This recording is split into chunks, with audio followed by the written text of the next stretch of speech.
Two, go. Hello in there! Hey, what's so important? What you got here that's worth living for?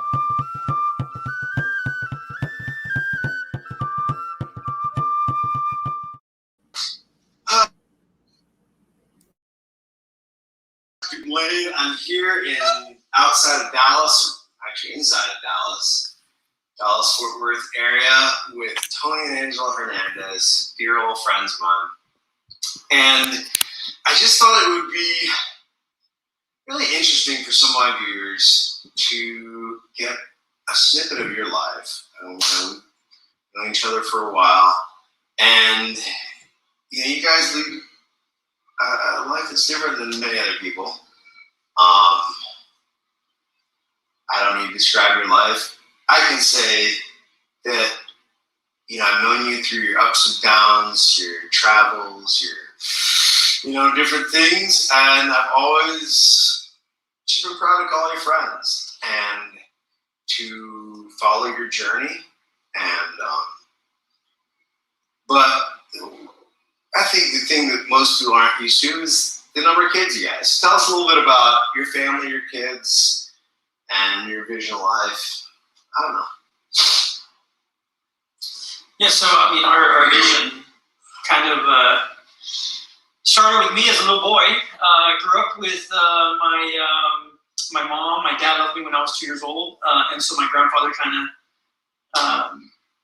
of took the slack. And my grandfather had 6 girls and 5 boys, 11 children.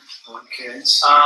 And he was my hero. And so ever since I was a little boy, I thought I want to have a big family. So when Angela and I met, that was kind of one of the prerequisites. Is like, hey, I love you, but I really feel like I need to have a big family. Will you join me in this journey?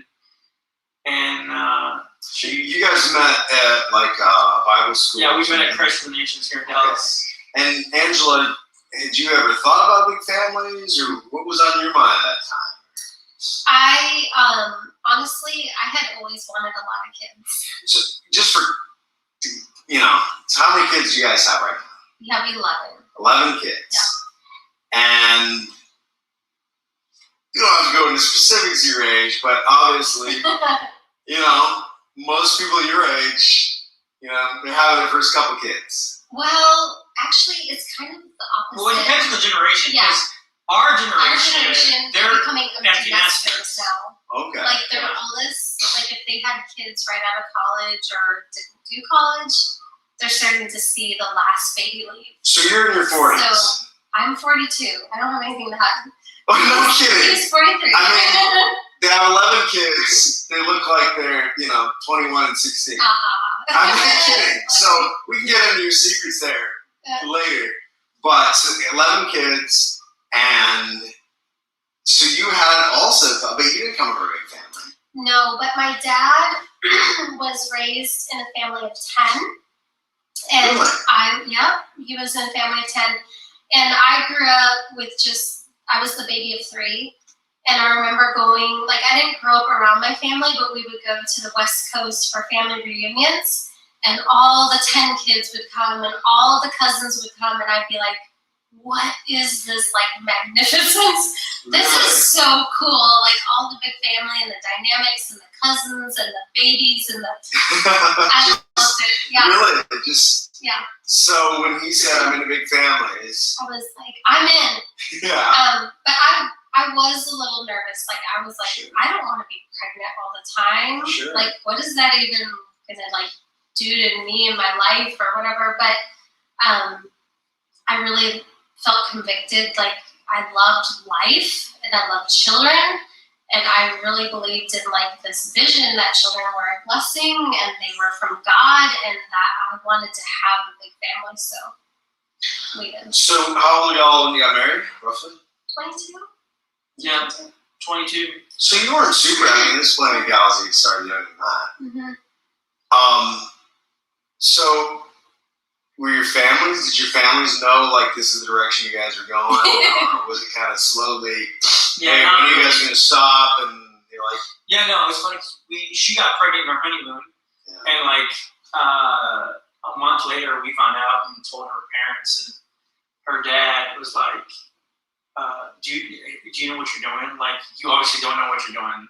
Like, you don't have insurance. You don't have, all the things that a dad is kind of worried about. Sure. And, so I just knew, like, oh, take care of us, man. I knew I would work my tail off. Sure. And that I knew for a fact. That's what you knew what you were getting into there. I'm like, that. You knew you'd be working your tail off. I mean, that's. So it was, and then I kind of took the lead on making sure that her dad and her family knew, like, this is what we're in. Yeah, this is where things are going. Yeah. Brace yourself. Yeah, and the Lord could have given us one or two children. Right, you don't know. No. Yeah. You don't know. Yeah. Early on, like, what was your biggest fear, Tony? Like, looking forward to that. Like, sure, you want a big family and everything, but everybody has fears. Yeah. So my biggest fear was, I grew up really, really poor. And so one of the things that kind of drove me as a dad was, like, I need to be able to provide exponentially for my family. Mm-hmm. Plus, I wanted her to stay home and take care of the kids. And so I was like, I'm going to do whatever it takes, which kind of. And what were you doing when you first started? We were kids. Like, I was working for like $12 an hour or something like that, $11 an hour. That was, respectable. Yeah, but when you have. Doesn't go real far. Yeah, within a year, the twins came early because we have twins. Okay. And then Malachi came within, 13 months, like all together, three all of a sudden. And, 302. Yeah, 301. 301. 301. The twins were 12 months, and then Malachi was born. Yeah. Wow. Yeah. And that was really hard because I'm $12 an hour goes nowhere. Yeah. Yeah. Well, we literally were living paycheck to paycheck. Wow. So that was like, as a dad, as a dad, thinking, oh my gosh, like I need to do something. Was one of the things that was one of my major fears. Yeah. But what was your, the hope that drew you forward? Like, as you imagine things, what was the main thing having a big family that just, excited you or drove you? Well, so, the one thing was that,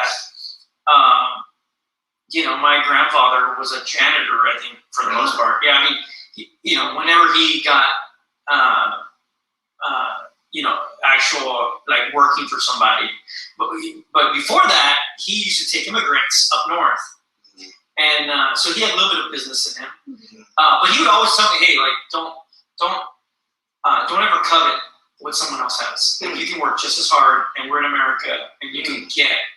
And so in his words, he would say, never covet what the white man has. Now, were you in Mexico or in America? No, I'm third generation American. American, okay. Yeah. You're on the border. Yeah, right by the border. Yeah.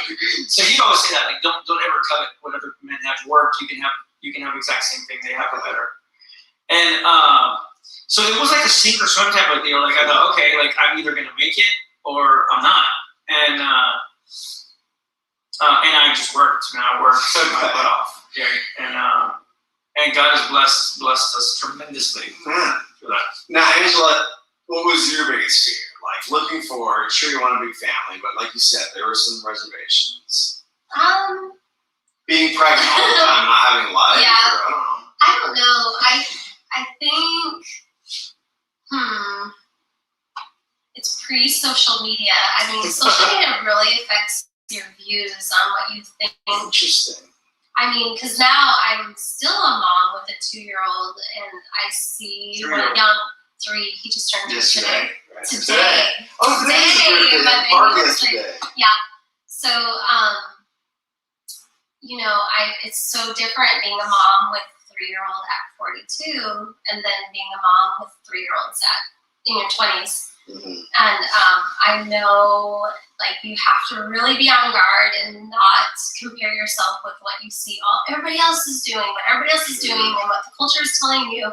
And so, in a sense, there was a sweetness at 20s, in their 20s, having a bunch of kids, and I just had such a faith. I really had such a faith. I don't know, before we got married, I had done YWAM, and I just really wanted to be a missionary, and I wanted to work with kids, and I had this, desire, to like have my own. And YWAM is Youth with a Mission. Yes, Youth with a It's Mission. like a missions or Christian missions organization. Yeah. So I felt convicted. I think the Lord had shared with me being a mom is like being a missionary. You know, like I get to raise my own little arrows and to be lights in the darkness. And so I really entered in with like this like incredible contentment and like, yeah, I don't know. There's no other word, just contentment. But there were some fears. I think the fears were just like, because we weren't making very much money. So the fears at that time would be like, oh my gosh, we should buy more diapers. Or, because when crap hits the fan and it's real, like, you know, you can paint this beautiful picture, but man, there was a lot of diapers. Yeah, and I think that was the tension for me because I was so young in my faith and I believe God had called me to this motherhood and raising these missionaries. But then there's that reality of, oh my gosh, this is so hard. I'm so tired. Yeah, physically. I'm so Tell me what was the lonely. hardest? Loneliness, Yeah, emotionally, physically. Like, what were some of the challenges? Yeah, I think at that time, like, I didn't have any family nearby. My parents weren't near. Tony's mom wasn't near. Our church that we were in was a lot of working people, so they weren't a lot of moms to connect with. I didn't have a car. So there were a lot of times where I just felt really lonely. And so I'd be like looking at my clock, like, when is Tony coming home? When is Tony coming home? Because I am tired. And just longing for that conversation and that depth, because it was such a change from going from college life and constant camaraderie and like, oh, let's go do this, let's do that, to like, you're just home and you're with your kids. So you have 11 kids. You know, I'm a single guy. I have more freedom than any 3 people I know. You know? But I have friends who have kids, 1 kid, 2 kids, 3 kids, you know, and I'm like, you know, friends are kind of getting started late in life, whatever. And it's hard for me, you know, when a friend has like 1 or 2 kids, and they're like, I want to hang out, right? I'm in town, let's hang out, let's go fishing, whatever. You know, so, oh, we've got kids now, and like our lives go riding haul. And I always think like, well, Tony and Angela have like 4 times as many kids as they do. Well, if they have 1, 11 times. Right. Let's say they had 2, and like when you had 8, that 11. Let's say they had 2, when you had 8, like you still seem to be vibrant. Like I've known you since you had, I don't know, maybe about 8 or 7 or 8. And you know, it's not like you had an enormous amount of time. We went out hanging, bowling together, or whatever, fishing. But you were always available. I mean, hospitality seems to have always been. Like, I've been at your house before since you were in Rollsville, certainly. Actually, possibly Texas. Houston. Yeah. Houston. So hospitality, like, has always. How has that been with having kids all the time and stuff? You guys, it seems to me like you feel like a hospitality calling. Yeah. I think, well, for me, I feel like with my heart of missions, I felt like, well, when you're home with your kids, that's like the natural next step for missions is like family life, church life, community life, right? Having people in your home is such an easy way to just love on people. Yeah. And then as we were obedient with just like loving on people and having our doors open, I feel like that has given my kids so much encouragement, friendships, discipleship, like role models. Plus, I mean, honestly, we've always thought like we really want to be real and we want to love people, right? And that's probably one of our biggest struggle, like just with going to church and being around, you know, Christians and stuff like that, is that we were like freaks to people because we have all these children, right? And so, you know, we were able to see through all the BS really of these, you know, Christianese type people. Sure. And we're just like, we just like never want to be that way. We want to be real. We want to bring people in regardless of what's going on in our lives. Yeah, because I mean, see, in my memory, I mean, this was not like, you know, the little like perfect little homeschool, No. change up our families. Like there were people in your house that were like Somebody's always weirdos. throwing a fit or something. Yeah. Oh, we got people. Yeah, in our not only for our children, but with people living staying on our couches. Right. Like and so we've always thought like the best way to teach your children to love people is by loving people, right? And so like we're like, okay, so we're gonna do it, and so we've done it. We've done it pretty much our whole lives married. So would you say, like, did it get harder and it get easier? Like, when was the hardest time as far as just logistically? Like, because like 2 kids, okay, then 3 kids, then 4, then 5, then 6, like 6 and under, or close, 6 maybe 7 and under. Yeah. Logistically, that was the hardest. Yeah, I was gonna say it's probably different for you than for me. Yeah. What was the hardest for you? So logistically, that was the hardest. 6, like around that. Around When they're all when little. they're all little. Yeah. For me, it's almost a little bit opposite. Whereas when they're all little, like you feel like you're doing a lot of the work. But as some get older and like your time gets spread out, like driving kids here or driving this, and then you still have a baby at home, I kind of feel like, oh, those early years were papitas, like Really? real easy compared to. But Yeah, Because you know, just to clarify, not only have you been raising 11 kids and they all still live with you right now, yeah, but you've been homeschooling 11 kids. Yeah. and we've had 3 businesses. And running businesses, and you've been involved in the businesses, Yeah. and the kids have been involved in the businesses. And just to clarify, because I've known you for a while, and we can get into like your version of things, but so I've known, you know, a lot of your business goings on. We've had some partnerships or whatever with your kids, and then a lot of your business has been like the house you're living in. So probably at least half of the times I've visited, like the house has been a construction zone. yeah, Like no kitchen. yeah. That's Probably right. out of the last. You cooked inside. Yeah, I brought some venison, wanted to like grill inside the house or Yeah. whatever. The best tacos, yeah. Those are Yeah, they were tacos, good. huh? They were really good. But I mean, to me, that compounding effect. Oh yeah. I mean, like some of our viewers homeschool, and you know, maybe they got a couple kids, or maybe they have home businesses. But home businesses, homeschooling with piles of kids in a construction zone with maybe no kitchen, sheetrock dust all over everything.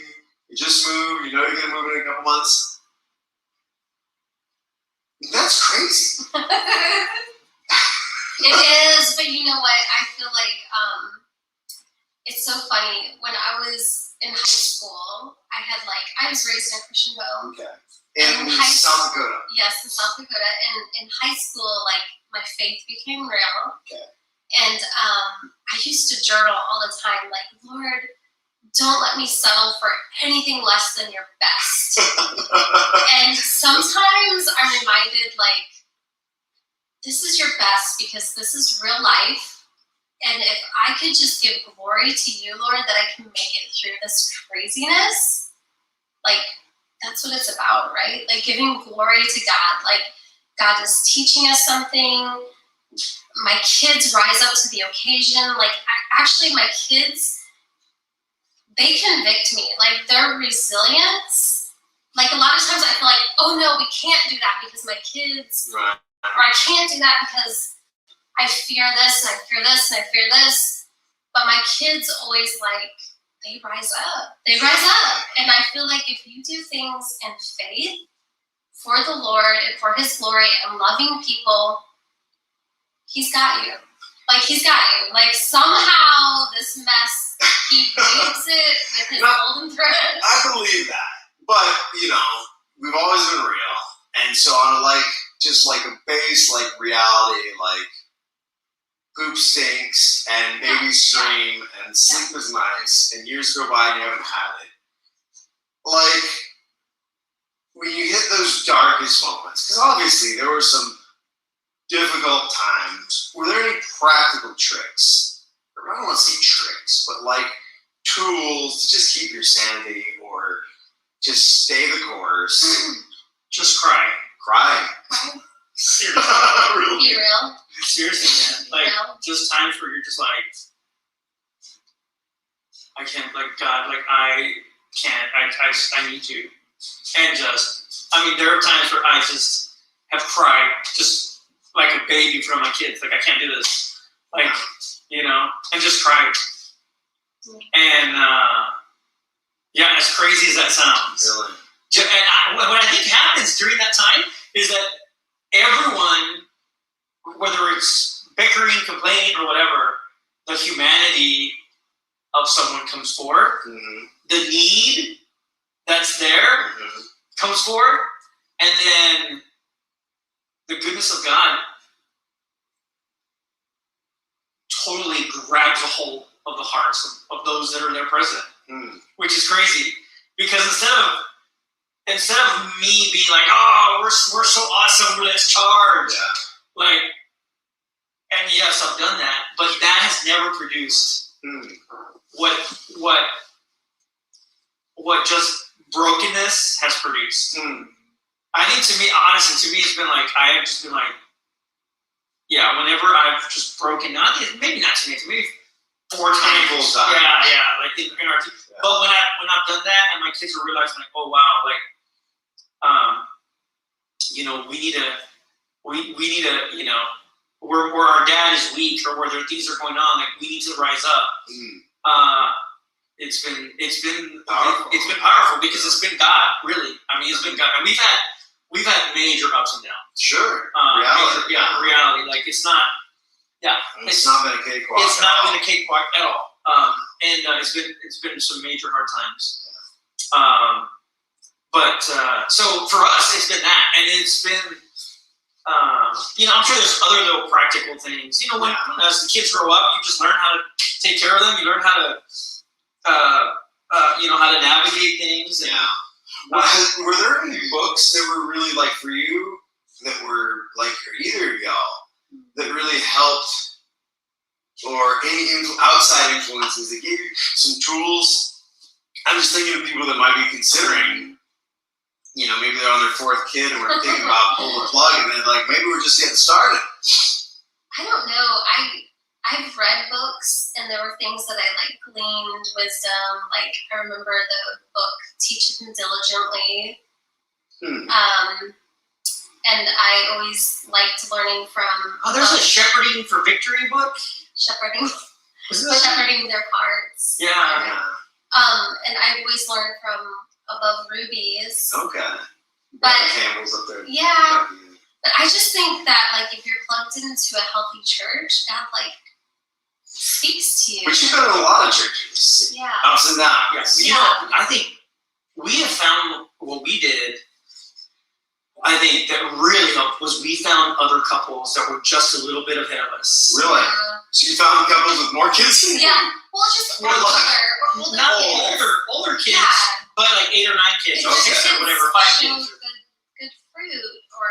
Now, how would you approach them? Like, how would you I don't know what the hell I'm doing there. I need because I didn't right. A lot of people want mentors, but bridging that gap, that's hard. Yeah.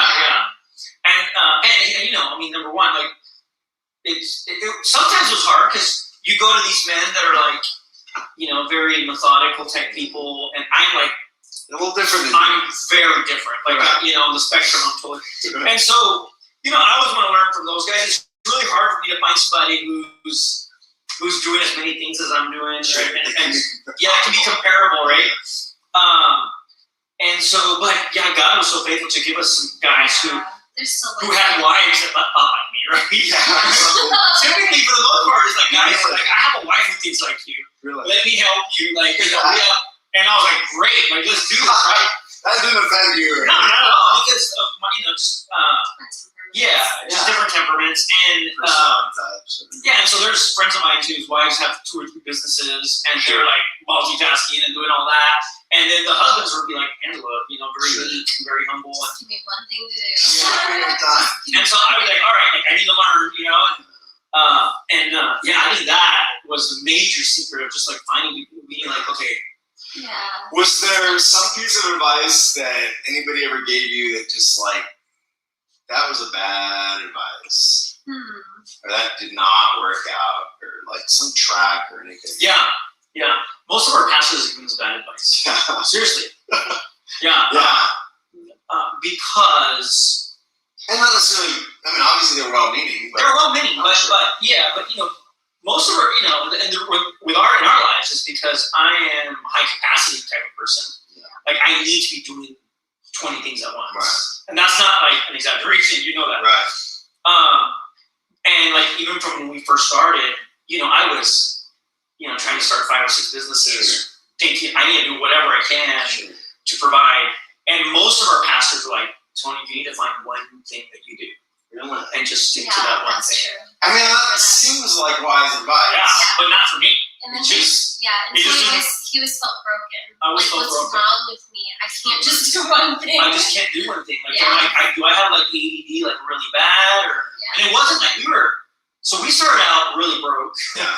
And then at 24, all these things I was doing, I started narrowing down a little bit, but I was still doing 4 or 5 things. Sure.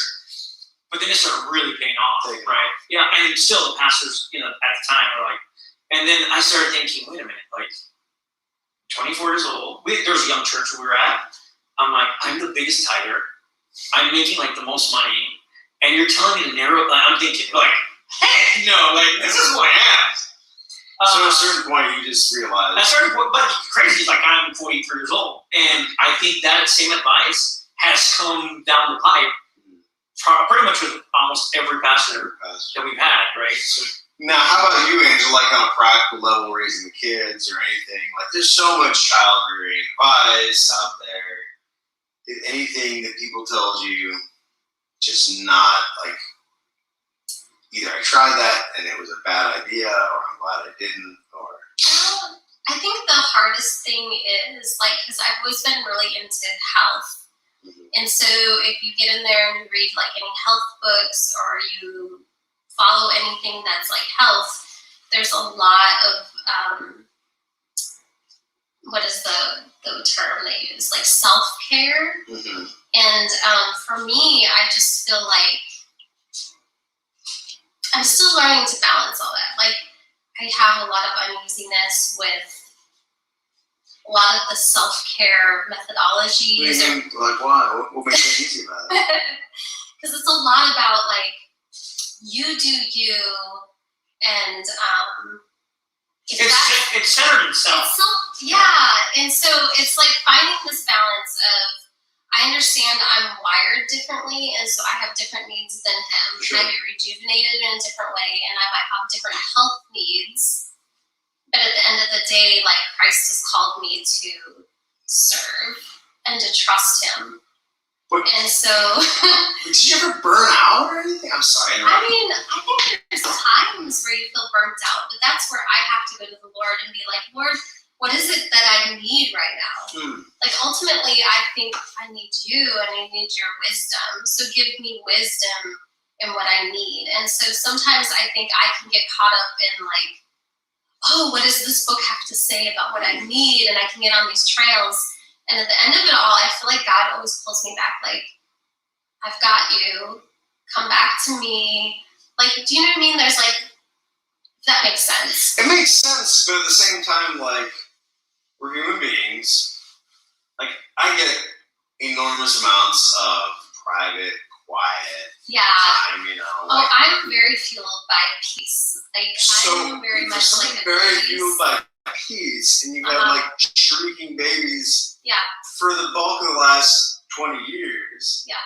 Like, how do you find that peace? I always go back to, like, God always reminds me of, we were talking about Augustine earlier, and like he has that famous quote, like finding rest in him.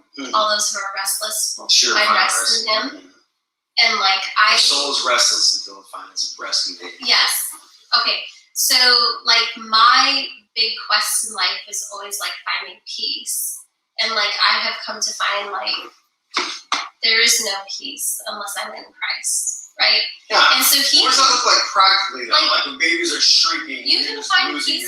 Well, God provides. God provides. God provides. He really does.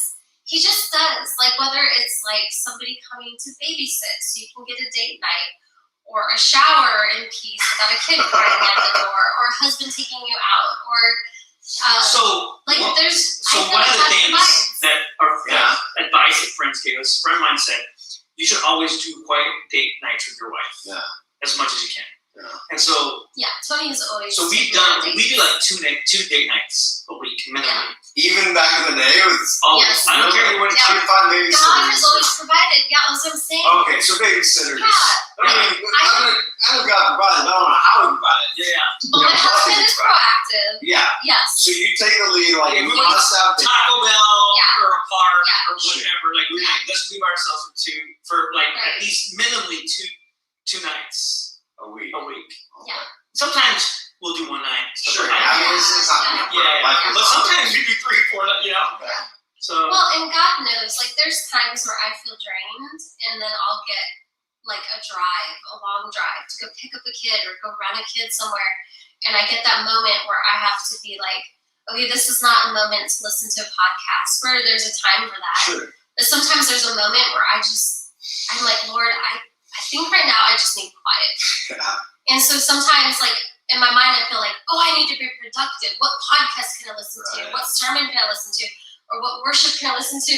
And God's like, no, I want you to be quiet. Sure. And so sometimes I have to, like, obey that. Like, okay, Sure. I'm going to embrace the quiet right now. And so that's what I'm saying. Like, when we ventured out and having kids, I would tell people in my youth, like, oh, God's going to provide. Like, our first daughter, her name is Ariana Faith, which is pure faith, you know? And I did. I had this absolute pure faith that God was going to provide in this journey of motherhood and raising kids to be light for Him. And I feel like a lot of times that's what it boils down to, like, just having that relationship with the Lord and obeying Him and trusting Him that He's going to provide. Like, He's going to provide the finances, He's going to provide the quiet, He's going to provide the resources, He's going to provide X, Y, Z, whatever. You know, He's going to provide. And I know that sounds like really general, but it's true. I mean, it's true. Now, Tony, you know, you're obviously, you know, driven guy, lots of business ideas, whatever. You know, and I think of where I've come along in business, and I think, you know, I talk to some friends sometimes, and I console them if they haven't, you know, quite gotten to a point where they want to be. So, look, man, it was easy. Like, I didn't have any kids or whatever, I didn't have to pay. But they're talking about 1 or 2 kids, like, you know, like 5, 6, 7, 8, 9, 10. And, you know, I visited your house once. I remember once, like, I bought as many burgers as I possibly could, like, fit in my car. And I showed up and it was like, oh. Yeah. You know, you call it like, oh, you're the piranhas, you know? And, you know, I know you love your kids, but were there times when, you just feel like you're treading water. You just can't get ahead. Like, what was that like? Yeah, I mean, it's just, those are probably some of the times that you just start crying. You know, like, what do you do, right? I mean, it's been hard. Man, you know what? I think our hardest journey, like, at least our hardest section of our journey, has been once our kids start turning, like, you know, teenagers. Why so? Because I think, you know, before they're teenagers, there's not many, I mean, there's curiosity type questions, but there's not, like, questioning questions. Like, they're questioning you because they're trying to get their own minds, their own thinking. What were some of the questions that? I mean, everything to, it was hard for you. Yeah, like, you know, why do we always have to be working all the time, right? Because we work a lot, right? We have, and you know, we have this vision that we're better together, and we work together, and we multiply, or it becomes like this synergy effect when we work together for the future and for you know, the long haul. And in those early teenage years was really hard. Because their friends are hanging out. That's exactly right. Yeah. And that's right. Yeah, and our kids don't. They're like, they never really got to do that. The interesting part is now they're young adults, and now they're reaping all the benefits from our hard work. And so it's like it's coming back, and they're like, "Wow, Dad, like, we can do all this stuff." And most of our friends don't, barely know how to tie their shoes. Sure. Do you have any regrets? Like, no, not at all. No. I mean, it's been really hard. Yeah. But I don't have any regrets. Some of those things you do differently. Yeah. Well, I mean, yes, because hindsight is always 20/20. yeah, I mean, there are a lot of times. I mean, I ran this ship with an iron fist. Like I'm super, not so much like discipline as an orderly discipline, but in terms of you guys are going to do what I say we're going to do, right? And I probably didn't. Not probably. I know for sure that I didn't spend too much time trying to just lovingly shepherd their hearts. And by the grace of God, Sure. My kids know that I love them, right? Oh. We spend so much time together. They're my best friends. And so, and I just didn't know what it was to be a father, or how to father. And so, for me, those are my biggest regrets. Like, man, I could have probably spent a little more intentional time with them as they were younger. And we didn't, there's just times we didn't. But the Lord has covered all that. It's just so good to do that. How about you, Angela? Like, any particular regrets? Like, you've done a great job, and we know that. But, everybody going along the way, there's hindsight. We say hindsight 20/20. Yeah. Like something you do differently looking back. I think for me, sometimes I wish I had not wasted so much time having anxiety and fear, right? I've never seen you look fearful. No, I But do. yeah. And then it zaps so much joy from the work to be done, Yeah. right? Because we work really hard as a family, and when you're functioning in that anxiety. And when would anxiety be the word? Like, what would you be anxious over? I mean, you had a plan. anxious. Probably him. Yeah. I mean, we're learning in our 40s. Yeah. How he grew up, he was a very anxious person. Mm.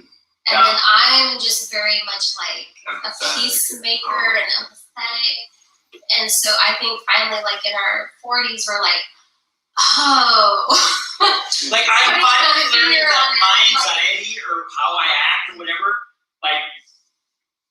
creates ripples throughout the entire family. Yeah. Did you guys ever get any counseling or We haven't. We probably should. Never? We probably should. Never? No. Real He's taken some counseling by I himself. have, Yeah, but you haven't had any couples counseling. No, Really? we probably should. Honestly, but we're by the grace of Jesus.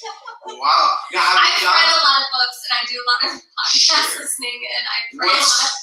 So as we're counseled by Jesus. But okay, so I asked about books, and if any books come to your mind that really were formative gosh. for you, This let me is- know. This is probably controversial. That's okay. What is? I lately the Enneagram coach stuff. What's wrong with that? There's a Enneagram lot of sounds great. people in Really? the Christian circle. So which study one? Enneagram. Any particular? Well, here's the deal. What's really helped us is we've learned each other's strengths and Yes. weaknesses. Right. So And- who we are. What kind Okay, of so it's what is the name of it? It's by your Enneagram coach, by Beth McCord and her Okay. husband, and they wrote. Why am I forgetting it right now? You might have to put Oh, that's all right. subtitle We'll put a on there. little. Look Yeah. at it by the Enneagram Footnote. coach, Beth Yeah, yeah. McCord. So what's your number? Book. I'm a 9 wing 1, and Tony's an 8 wing 7, Yeah. and he. And that helps you guys a lot. I've always really been in tune with personalities, but it was more of I'm phlegmatic. Do you know those ones? Kind of. Okay, old school. Those are old whatever. school. Choleric. He's like choleric. Yeah. Okay. Yeah. But the Enneagram coach she wrote a Christian book for couples, and I just felt it really helped me pinpoint when I'm functioning in a healthy state, these are the things that I do. And when I start to move into an unhealthy state, these are the things I do. And so, Lord, what can I do within those swings that I have? Do you know what I mean? Okay. And then having grace for him to be okay, this is the way he's wired. And when he's healthy or unhealthy, how can I help him to see these things, to push him to Christ, because I can't fix him. Sure. All I can do is pray for him and be like having this dialogue with him, like, I think you're stressed out, and I think you're starting to do this to fill in that void or whatever. So it was really helpful to me. When did that come along? It's been over the last couple of years. Oh, really? So fairly recent. Yeah, really. Now, what about podcasts? Any particular podcasts that have been like really useful for you, or either of you? Yeah, I don't think Tony gets a lot of time. He's on his phone all day. He's on his phone. Like, I know. He doesn't answer my text for like 15 minutes. Yeah, I don't know. Like a lot of marriages, I think the women are high capacity. I don't know how he juggles all the phone calls and the details. Yeah, because all you're doing is raising 11 kids. Yeah. Nothing. Well, that's all I can do. Some women do that and more. I can't. I do the 11 kids. And I'm like, can't you start a business? Yeah, come on, you're a and sniper. throw some chickens and goats. Hey, they got 2 baby goats. I just got to cuddle one of them. I've been without Meffy for almost a month now, and it was great. Goats and see your chickens. I'll be back on my farm this weekend. Yeah. One of these days, you guys will be up there. Yes. So, so we're talking about podcasts or anything that is instrumental for you, Well, Angela. I love listening to Revive Our Hearts by Nancy Lee DeMoss because she talks a lot about just like Bible studies and brings you through. Okay. And so, especially through COVID, like I found a lot of moments where I would like jog on the treadmill and just listen to a podcast by her, and then I would just spend time to pray and meditate on that.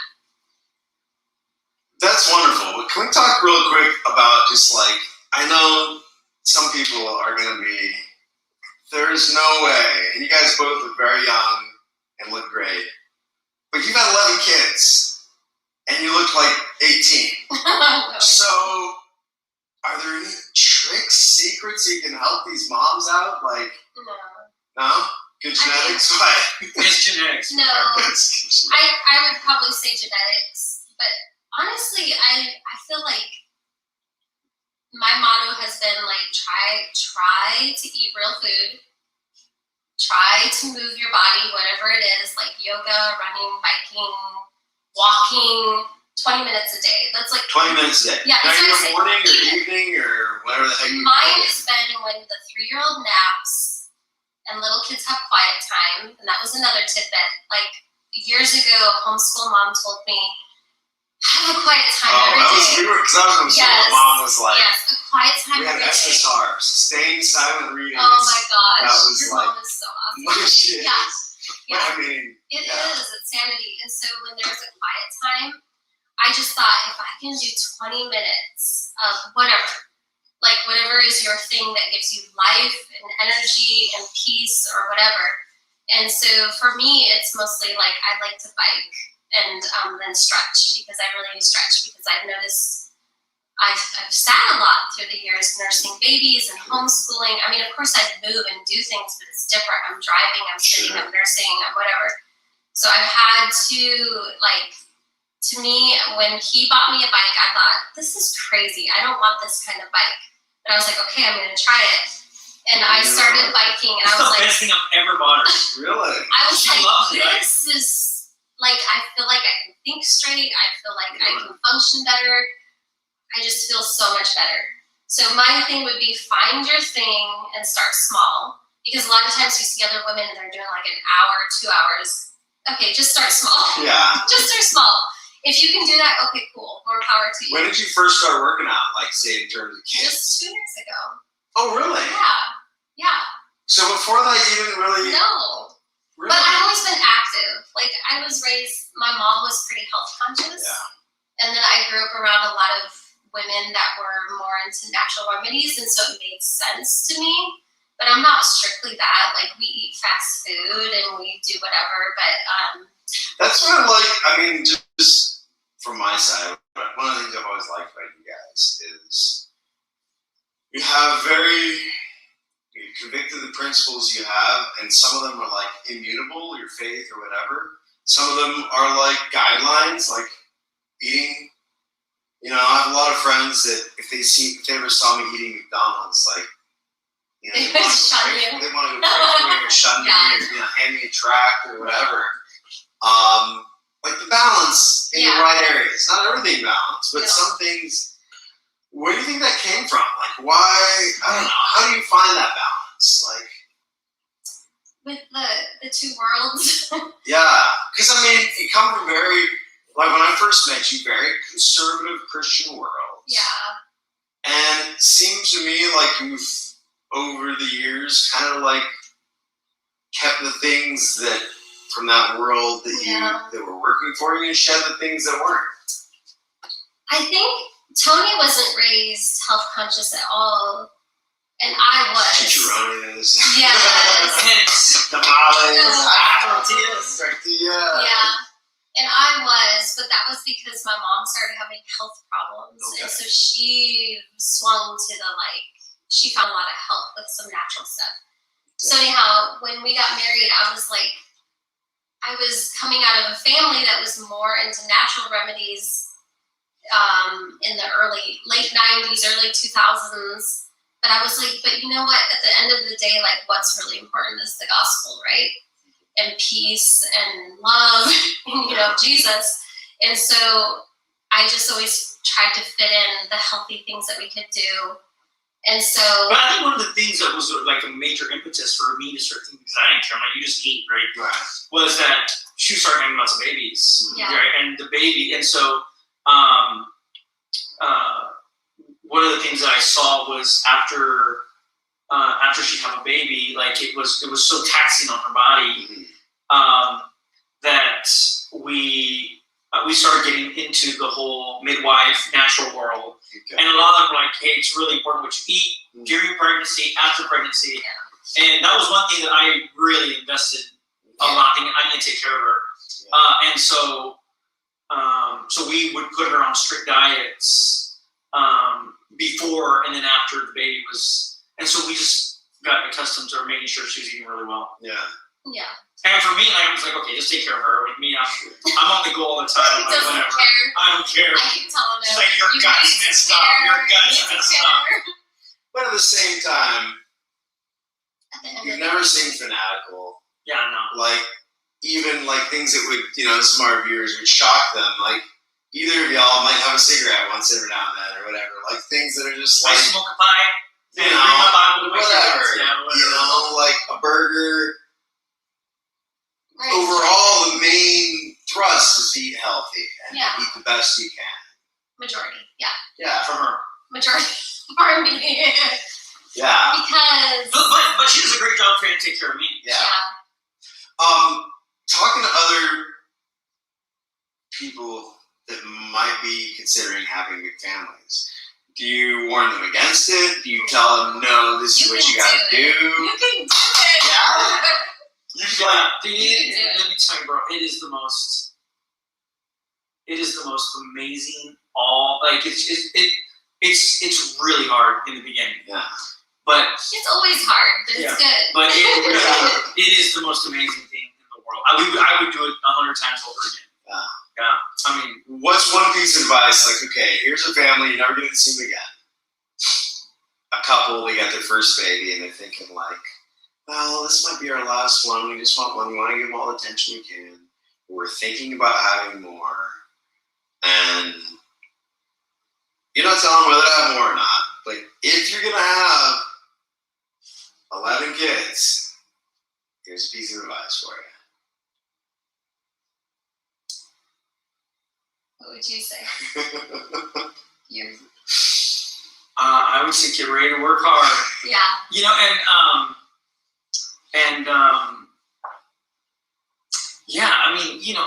It's crazy. We really don't see many people like that. We would love to. And, we were so lonely during the process many of the times that when we do find people, we're like, well, how can we help you? Yeah. And there's other families around that would do that. And so, but along that period, while you think of the one piece of advice, that takes a minute. So during that time, certainly there were moments, when you go into the store, you go into church, were there comments that would just all the time. Really? Yes. What were some of the most annoying comments? I will tell you, just with all honesty, I think the rudest comments to me come from church people. Really? Oh, Like, I think hands down. people in the world just say things like, oh, wow, like my grandpa had a big family or whatever. But people in the church, like, they think if you're educated and you're careful, you're just going to have a couple of kids. Yeah. Really? I What were really the do like think- actual words they would say? They would say things like, do you know what causes that? They would really say that? They do. People They actually do. say They that? do. They say, do you know what causes that? Do you have a remote? A remote. Like, did you lose your remote? Like, watch Like, TV why don't you- instead why of didn't you buy affectionate it? with your wife. Why didn't you buy Nintendo? Yeah, bless your heart. I'm like, I don't understand that phrase. I'm from South Dakota. I had never You heard realize bless the your North heart. Carolina that bless your A heart Southern thing is is a like, mixed I thing. don't, yeah. And so I had never heard it until I like would go to the store with 5 little kids, and they'd be like, "Oh, bless your heart," and I'd be like, "How do I respond to that?" And I would usually say, "Well, my heart is blessed. You know, like I am blessed. Like I have these wonderful children." When the whole stinking Duggar thing came on TV, did you get comments about that? Because I just remember, like, when I had a beard, no, it wasn't a big deal. No. So when I had a beard, like, the Stupid Sometimes. Duck Dynasty thing came on, like, everybody had to make some dumb Duck That's Dynasty funny. comment. It was like, I had a beard before that came on. Sometimes people would say, "Oh, have you seen that TV show?" People would say that, They or wouldn't. they would tell us, "Oh, you're all trying to have your own show." Yeah. People would tell us that, Which I can and Tony would be like, roll it. And Tony would be like, "Yes, we Yes. are." And I'm like, "No, we're not. No, Yes. just interview him, not me." Yeah. Well, it's been a real joy to me, and, you know, just a combination of, you know, your faith and, like, the perfect picture of a wonderful, loving couple with 11 kids, with the reality of knowing, like, the struggles and your own trials and whatever, and that you're working through it, and, you know, that you're real with your kids. I don't know, it's really been a blessing to me. And, yeah, if you have any advice for anybody out there with even, you know, a couple of kids that's struggling, you know, I know people with like 1 or 2 kids that it's really hard for them. You know, they feel like they've lost their life. And they feel jilted, you know, they feel like, and I'm sure you guys have felt like that, you know, from time to time. What do you say to them? I would just encourage people like that all is grace, like to stick to the word and his truth for your encouragement. Because there were definitely times where I was like, okay, Lord, I thought I heard you on this. This is really hard. Like, am I gonna have to die some more? But honestly, like, at the end of the day, I feel like as a Christian, isn't that what we're called to do? Like, do I really want any other life where I'm not dying to myself? And, like, the gospel compels me to live a life where, and I don't do it perfectly. I'm saying this, like, just this week, I felt so convicted because of my temper and my shortness and my whatever. I struggle. But at the end of the day, I feel like, Lord, you know, if I could just give myself for you in faith, and I really feel like whatever you do it for the glory of the Lord. And those should be encouraging words, right? Like, I know in my early years, I felt like, that's encouraging. I can change diapers for the glory of the Lord. I can raise a teenager for the glory of the Lord, and I can serve the homeless for the glory of the Lord. Like, And what does that mean to you, like, for the glory of the Lord? Like, what is that? I don't know. like if I could just love Jesus. Well, in the sense that here's the thing: is the reality is that that people like yourself and others truly see the glory of the goodness of God through your weakness, right? So it's not. It's never been like with us. It's never been like when we've got these great, you know, mile markers that we've met that people see the glory of God. It's always been when we're at our weakness or our weakest, where it's the goodness of God that has carried us through, where people are like, wow. I mean, this next month will be 20 years. And let me tell you, it has been the goodness of God to have carried us through, because it's been a hard 20 years. And so, I think I would tell people, like, don't rob yourself from seeing the goodness of God, because you see the goodness of God in your weakness. That's when you see the best of God.